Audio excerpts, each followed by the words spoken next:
Hello everybody, PieCover here. Tell emission. Let's talk tell emission and what's the flaw in tell emission and this concept of, oh yeah, miners will need more money in the future so they can keep mining blocks. So with this problem where you need like a group of developers to come around and say, here's a certain amount of emission you need to put in at the end 2140, after 2140, when the last Satoshi is mined. And this concept is a Keynesian concept, because basically just the same like fiat mindset, you have to keep issuing currency in order for the economy to work, which is essentially inflation. So now most people don't understand, like just like Satoshi said, like the after the last Satoshi is mined, the transaction fees, right, will sustain the network, because it's not a vacuum. Bitcoin is not just in a vacuum. There's a certain amount of transaction that can process to the network, right? And it's limited. It's a commodity based on its nature. So you can't put more transaction on the network. And then also because the block time is set, it's 10 minutes in average. So this is how we keep consensus. So now, because it's scarce, block time is scarce, the amount of transaction, right? So makes it so that in order for you to put a transaction on the network, you need to pay transaction fees, right? That's what the transaction fee is about, like how many sat per byte you have to pay to validate your transaction. So because of that, right, it will make it so that it's profitable for a miner to mine, regardless if there's a block subsidy, right? It just like we saw a few days, I would say, how many days ago? Yeah, a few months ago, it's 3 to 6 months ago, when there was this problem with, all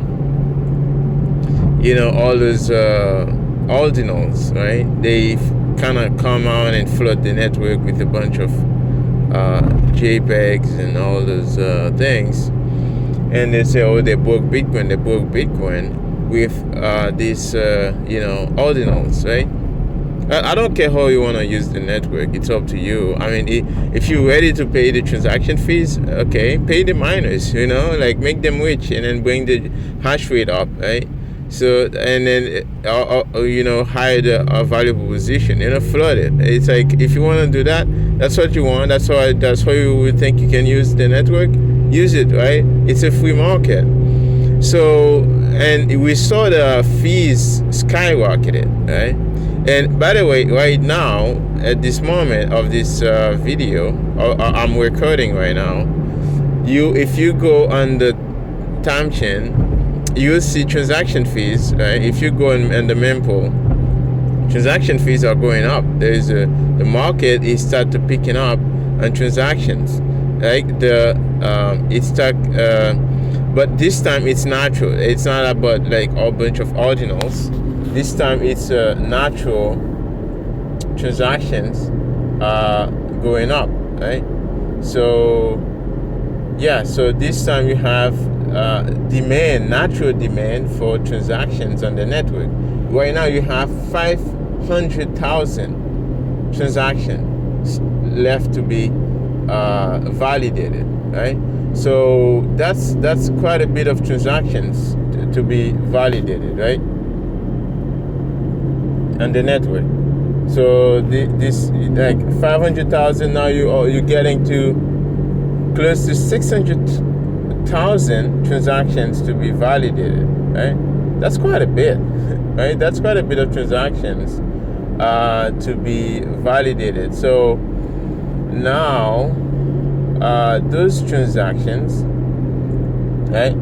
They will ask, miners will probably gonna ask how, to introduce those transactions. Now you have somewhere around like 17 sats per byte, right? 17 sats per byte to put your transaction on the Bitcoin network. So I think this probably gonna go higher, right? May go higher in the future, right? So yeah, gonna need like more money to pay for transactions on the network. And this is the problem, right? This is the thing. Sorry guys, I just was distracted a little bit because I saw 2 cop cars on the way. And now, because you have to, pay for transaction fees, right? In the future, transaction can only go higher. Fees can only go higher. And there will be much more demand for transactions, right? So, just like, and also we saw the transaction fees went higher than the amount of, than the block subsidies, right, at that time. I think the same thing gonna keep happening again, especially when you have the block subsidy gonna cut in half in March next year. So 2024. So basically, yeah, I mean, it's just amazing. People are so stuck in the fiat mindset of thinking, hey, we always need more money, right? This Keynesian, central planning mindset. Oh yeah, we need more money. We need more money. Okay, it's not about you need more money. Bitcoin in itself is the money. So it doesn't matter, no matter how much Satoshi you give the miners, it doesn't matter how many Satoshi, how little it is, it will still be enough to incentivize the miners, right? Bitcoin doesn't rule, it doesn't turn around the economy. The economy turns around Bitcoin, right?